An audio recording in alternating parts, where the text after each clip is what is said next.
Rally wanita Indonesia, Lodi Natasha dan co-driver Sasti Laksamana menjadi pembalap tercepat pada kategori wanita di ajang Asia Cross Country Rally 2025 yang digelar di Thailand pada 8-16 Agustus. Lodi dan Sasti yang turun di kelas T1D alias mobil 4x4 berbahan bakar diesel ini berhasil menyelesaikan balapan 8 leg di medan ganas sepanjang lebih dari 2.500 km. Selama 8 hari, Sri Kandi Rally ini melibas jalur berat dari Pattaya hingga perbatasan Kamboja dengan catatan waktu 27 jam 21 menit. Kami memiliki oleh-oleh untuk Indonesia, yaitu kami mendapatkan peringkat nomor 1 di kelas perempuan. Dan kami ada di posisi ke-19 overall. Dari 44 peserta yang didominasi oleh laki-laki, ada yang dari Amerika, Australia, dan berbagai negara di Asia. Dan kami adalah perempuan dari Indonesia di kelas 4x4. Kami sangat bahagia ya. Kita senang banget, kita happy banget karena ini adalah kali pertamanya kita meraih nomor 1 di kelas perempuan. Dan semoga perempuan Indonesia untuk tidak putus semangat, apapun yang dikerjakan pasti bisa, percayalah. Merdeka! Hasil positif juga diraih oleh rider Irma Ferdiana di kelas moto. Alhamdulillah hari ini kita finish sempurna, tidak kurang satu apapun. Pembalap motor trail asal Jember ini juga menjadi juara 1 di kategori Women Moto.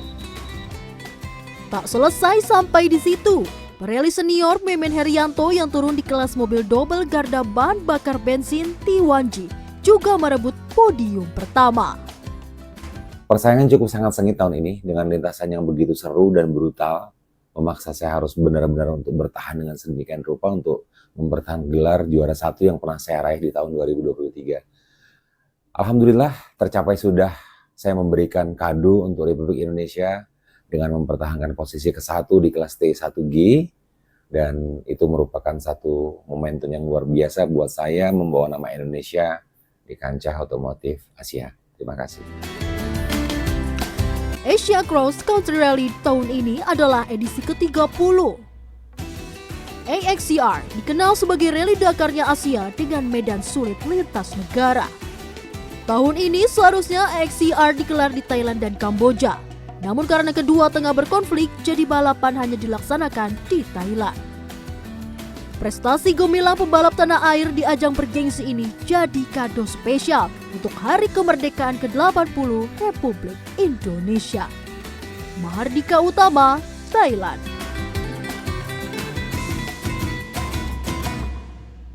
Halo, apa kabar? Saya Albi Pratama, selamat datang di CNN Indonesia Drive, tempat berita terbaru seputar dunia otomotif, mulai dari mobil, motor, tips berkendara, sampai dengan hal yang lagi panas banget diperbincangkan sama Anda, si paling otomotif. Kali ini, CNN Indonesia Drive hadir di tempat yang berbeda. Kalau kemarin kita ada di pameran otomotif, kali ini kita ada di pameran aviasi HEXIA atau Helicopter Expo Asia 2025. Kira-kira ada keseruan apa aja sih di sini? So, start your engine and let's drive!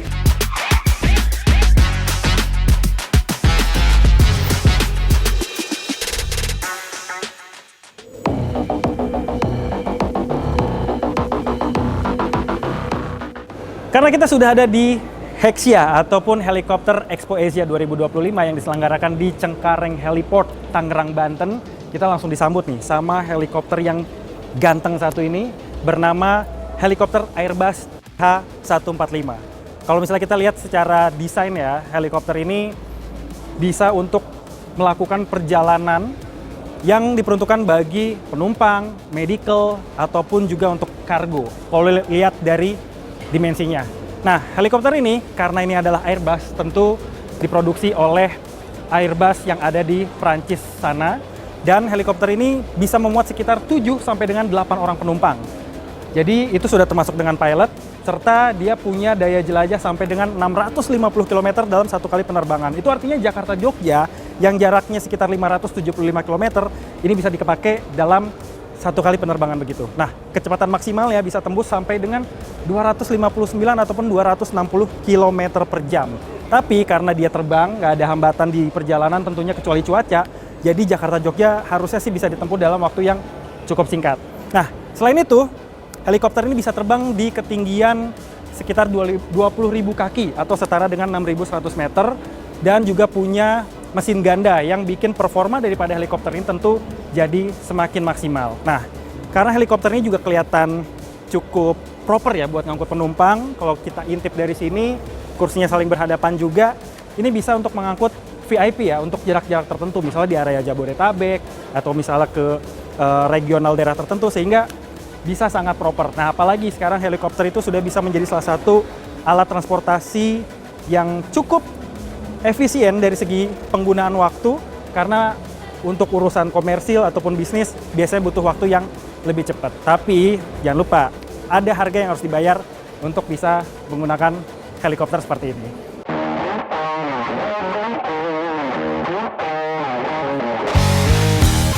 Di Hexia 2025 ini nggak cuma ada area indoor. Di indoor tadi ada total sekitar 2 helikopter. Tapi di area luar sini bisa dilihat deh, banyak banget helikopter yang di display ataupun dipamerkan dari berbagai merek, berbagai tipe, dan juga berbagai peruntukan. Ada yang tipenya untuk penumpang, seperti misalnya Bell 429 di sebelah sana, itu biasanya untuk angkutan VIP. Lalu juga ada dari polisi udara seperti helikopter Bolko untuk ambulan, dan juga untuk penyelamatan seperti helikopter yang dimiliki oleh Basarnas ini. Belum lagi di sana masih ada helikopter-helikopter lain yang bisa dilihat, seperti untuk taksi udara dan juga milik dari TNI Angkatan Udara. Nah, kalau helikopter SAR ini tentu diperuntukkan untuk bisa melakukan pencarian, penyelamatan, dan juga evakuasi dari sejumlah kebencanaan ataupun sebuah peristiwa, misalnya pesawat jatuh, kapal tenggelam, dan lain sebagainya. Karena helikopter ini bisa menampung sekitar 15 orang, termasuk kru ataupun awak, dan sudah dilengkapi oleh beberapa fasilitas yang ada, seperti misalnya tempat tidur untuk korban kecelakaan, dan lain sebagainya. Nah, saat ini helikopter sedang dilihat dulu atau sedang diperiksa. Nah, bisa dilihat seperti ini lebih kurang. Nah, ini lagi melihat bagian depan dari helikopter sendiri yang mungkin jarang terekspos gitu ya. Nah, kalau tadi kita udah lihat sejumlah helikopter yang terparkir terus dipamerin ke para pengunjung yang ada di Hexia 2025 ini. Sekarang kita lihat helikopter yang udah siap buat terbang. Karena di Hexia 2025 ini para pengunjung juga bisa mengikuti sesi Joy Flight yang disediakan oleh pihak panitia bagi sejumlah pengunjung yang pengen ngerasain gimana rasanya naik helikopter. Tentu ada biaya yang harus dikeluarkan untuk bisa merasakan Joy Flight ini sendiri. Nah, tapi bagi sekitar 70 orang yang beruntung, bisa dikatakan, bisa mendapatkan kesempatan secara gratis untuk bisa mengikuti sesi Joy Flight selama pameran ini berlangsung mulai 20 sampai dengan 24 Agustus 2025. Perharinya akan ada sekitar 15 orang yang beruntung untuk bisa merasakan kesempatan untuk naik helikopter. Nah, di belakang saya ini adalah helikopter Bell 505 yang bisa untuk digunakan sebagai taksi udara ataupun pelayanan VIP, lalu juga untuk medis, serta untuk keperluan kargo. Nah, sekali terbang, mereka bisa menghabiskan waktu lebih kurang 10 sampai dengan 15 menit lamanya untuk keliling sekitaran yang ada di langit Cengkareng ini, dan tentu terpisah dari jalur pesawat sendiri. Nah, pengalaman ini tentu juga bisa memberikan kesan ketika datang ke pameran ini, tidak hanya untuk melihat-lihat jenis helikopter yang ada, bisa mengetahui jenis-jenis yang ada, tapi juga bisa merasakan secara langsung sensasi naik helikopter. Nah, acara ini sendiri dimulai sejak tanggal 20 sampai dengan 24 Agustus 2025 di Heliport Cengkareng, Tangerang, Banten.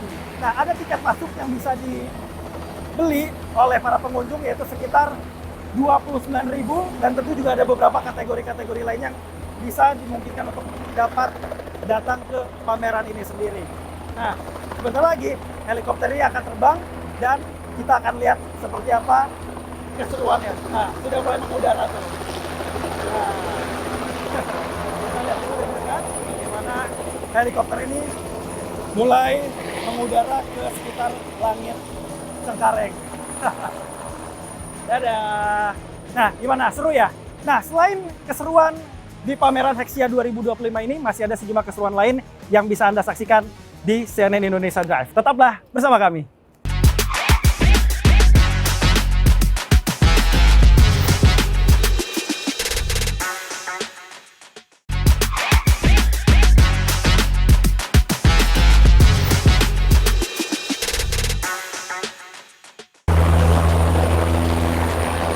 era modern seperti saat ini menggunakan helikopter untuk melakukan mobilitas yang praktis, prestis, dan juga efisien secara waktu, ya bolehlah. Tapi kalau misalnya kita bicara di Indonesia, tentu angka penjualan daripada helikopter sendiri masih kalah jauh kalau dibandingkan dengan angka penjualan dari kendaraan roda 4. Nah, bicara soal angka penjualan, di Juli 2025 ini tren penjualan kendaraan di Indonesia mulai mengalami tren yang cukup positif. Apalagi setelah dilakukannya pameran Gias 2025 lalu. Nah, ada beberapa brand yang mulai bertengger di jajaran teratas, mobil-mobil yang laris dan juga mencatatkan angka penjualan yang baik.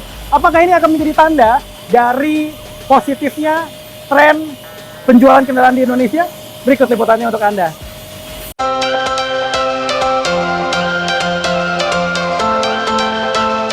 Berdasarkan data dari Gabungan Industri Kendaraan Bermotor Indonesia Gaikindo periode Juli 2025, urutan pertama masih dipegang oleh Toyota. Untuk total penjualan wholesale atau distribusi dari pabrik ke dealer pada bulan Juli mencapai 18.905 unit, di mana angka tersebut naik dari bulan Juni dengan angka 17.819 unit. Sementara untuk retail sales, yaitu distribusi dari dealer ke konsumen mencapai 20.185 unit, atau sekitar 32,4% dari pangsa pasar otomotif. Posisi kedua ada Daihatsu, di mana secara wholesale mengalami kenaikan di bulan Juli, yaitu 10.451 unit, di mana di bulan sebelumnya tercatat di angka 9.356 unit. Sementara untuk retail, Daihatsu mencatat penjualan di angka 11.220 unit. Dan di posisi kelima ada Mitsubishi dengan penjualan wholesale sebanyak 5.011 unit dan retail mencapai 4.815 unit. Data-data tersebut masih menunjukkan brand Jepang masih diminati oleh masyarakat Indonesia pada bulan Juli kemarin. Lalu bagaimana dengan penjualan brand-brand Tiongkok yang membanjiri pasar otomotif di Indonesia? Ya, tercatat ada 2 brand Tiongkok yang masuk 10 besar, yaitu BYD dan Chery. Untuk BYD berada di posisi ke-6 dengan angka wholesale di bulan Juli mencapai 2.335 unit, dan retail di angka 2.827 unit. Sementara untuk Chery berada di posisi ke-9, di mana wholesale berada di angka 1.593 unit, dan retail sales di angka 1.705 unit. Sementara itu Denza terdepak dari 10 besar karena penurunan penjualan di bulan Juli, di mana wholesale berada di angka 523 unit, dan retail sales di angka 423 unit. Secara akumulasi, penjualan wholesale mobil pada periode Januari hingga Juli tahun 2025 memang mengalami penurunan 10,1% bila dibanding tahun sebelumnya. Dan untuk retail sales, trennya negatif 10,8% dibanding periode tahun lalu. Sementara untuk tahun 2025 ini, Gaikindo menargetkan penjualan mobil sebanyak 900.000 unit. Berikut 10 brand mobil terlaris bulan Juli 2025.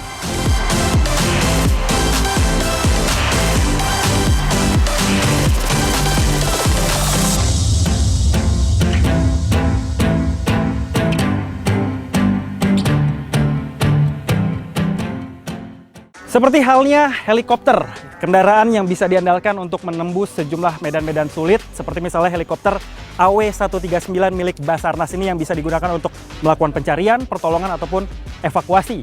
Dunia otomotif juga memiliki sejumlah kendaraan serbaguna dengan profil yang tangguh dan juga performa yang baik untuk bisa menembus medan-medan yang juga sama sulitnya.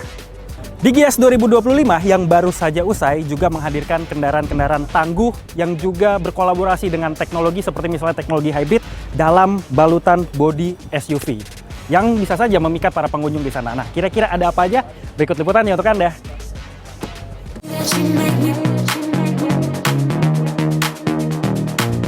Gelaran Gias 2025 selalu jadi panggung utama bagi industri otomotif Indonesia buat memperkenalkan produk-produk terbaru. Tren mobil SUV dilihat-lihat masih jadi yang paling menonjol nih di 2025. Karena banyak banget brand kendaraan yang memperkenalkan mobil-mobil jenis ini di Gias kali ini. Kita mulai dari brand asal Korea Selatan yaitu Hyundai yang memperkenalkan Hyundai Stargazer yang baru saja selesai operasi plastik. Tampangnya baru. Stargazer X yang sebelumnya punya desain lebih oval, sekarang tampilannya lebih boxy di setiap sisi. Ground clearance-nya tinggi 190 mm. Cocok buat libas jalanan Indonesia yang masih banyak gelombang dan berlubang. Tidak cuma tampang, interiornya juga semakin lengkap. Banyak banget improvement yang dihadirkan dalam Hyundai Stargazer Car10 X ini. Misalnya, kemudi setir yang udah dilengkapi sama pedal shift transmission, tuas transmisi yang pindah ke bagian setir sini, terus interiornya juga lebih elegan dan mewah, serta yang paling disuka adalah ini nih, bagian head unit dan juga layar MID yang masih menyatu, tapi sekarang full layar dan nggak ngalangin pandangan. Udah gitu, mobil ini juga udah dilengkapi sama fitur ADAS yang cukup banyak ataupun cukup lengkap di kelasnya. Selanjutnya kita geser nih ke negara Tiongkok. Ada kabar baik dari Baihting. Brand kendaraan BUMN Tiongkok ini memboyong SUV dengan teknologi hybridnya ke Indonesia lewat pameran Gias 2025.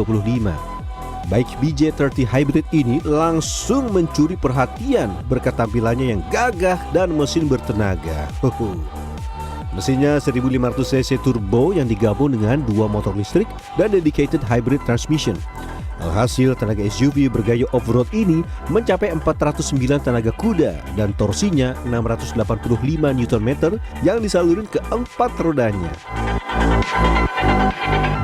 Dengan tenaga mesinnya 0 sampai dengan 100 km per jam diklaim cuma butuh waktu 6,9 detik aja.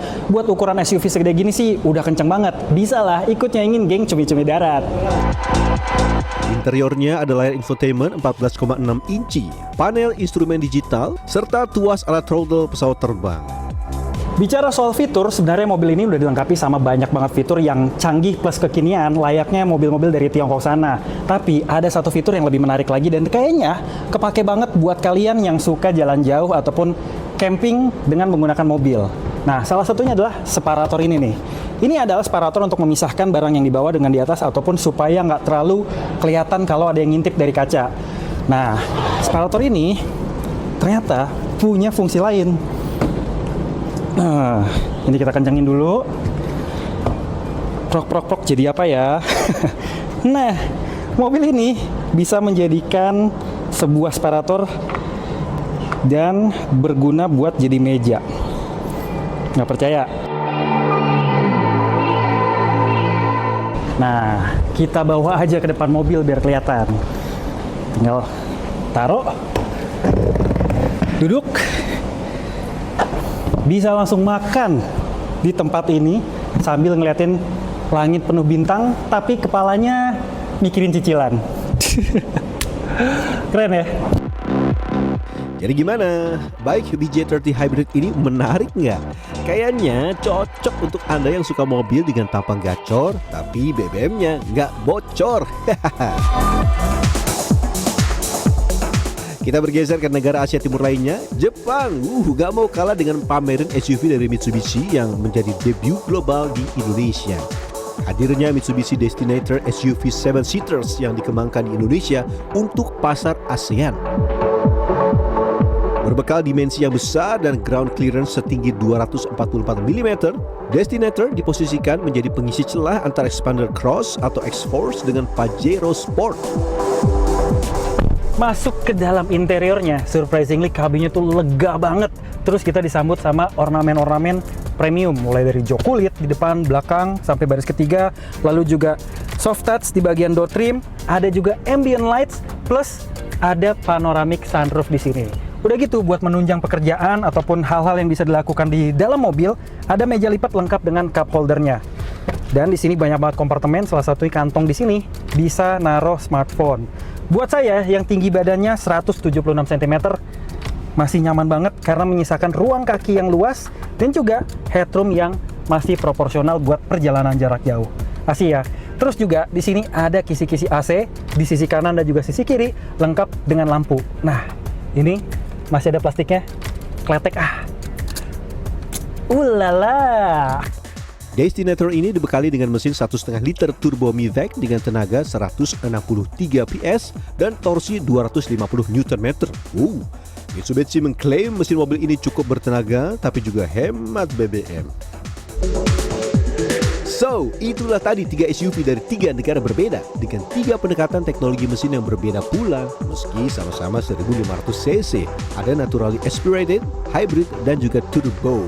Wah, mana nih SUV yang bakalan jadi pilihan Anda? Albi Pratama, Baramaestro, Jakarta. Helikopter Kolibri milik TNI Angkatan Udara seperti yang ada di belakang saya ini dikenal andal dan juga cepat di udara, apalagi kalau dibutuhin sama negara. Tapi kalau bicara siapa yang paling cepat di darat, ada 2 kakak beradik yang biasanya saling adu cepat di ajang balap MotoGP, yaitu Marc Marquez dan juga Alex Marquez. Tapi Marquez Brothers ini nggak lagi saling adu cepat di lintasan balap MotoGP, melainkan mereka lagi adu cepat dengan menggunakan 2 kendaraan berbeda. Yang satu pakai mobil listrik dari Audi, yang satu pakai Superbike dari Ducati. Kira-kira seperti apa sih keseruan dari kakak beradik ini? Sesaat lagi tetap di CNN Indonesia Drive.